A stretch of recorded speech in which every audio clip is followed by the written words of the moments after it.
ስሜታዊ መረጋጋት ማለት ስሜት አለመኖር ማለት አይደለም። ስሜታዊ መረጋጋት ማለት ስሜትን መቆጣጠር መቻል ማለት ነው። በደስታ ጊዜ አትሽከረከር፣ በሐዘን ጊዜ አትፍርስ፣ በቁጣ ጊዜ አትበድል፣ በፍርሃት ጊዜ አትደናገጥ። የተረጋጋ ስሜት የተረጋጋ ሕይወት ይፈጥራል። ስሜትህን ሳትቆጣጠር በቁጣ ትናገራለህ፣ ግንኙነትህ ይፈረካከሳል። በጭንቀት ትወስናለህ፣ ውሳኔ ስህተት ይሆናል። በፍርሃት ትዘገያለህ፣ ዕድልህ ያመልጥሃል። በድብርት ትቀመጣለህ፣ ሕይወትህ ትቆማለች። ስሜትህን መቆጣጠር ካልቻልክ ስሜትህ ይቆጣጠርሃል። ስሜታዊ መረጋጋት ሲኖርህ በጭንቀት ጊዜ መፍትሔ ታገኛለህ።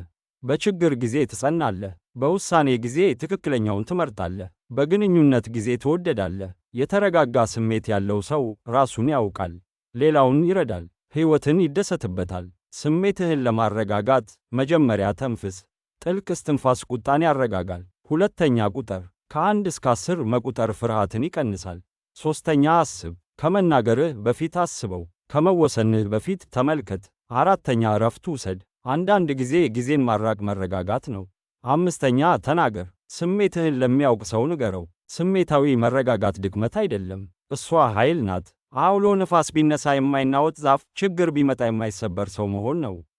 ዛሬ ስሜትህን ማረጋጋት ጀምር፣ ነገ ሕይወትህ ይረጋጋል። ስሜትህን ተቆጣጠር፣ ሕይወትህን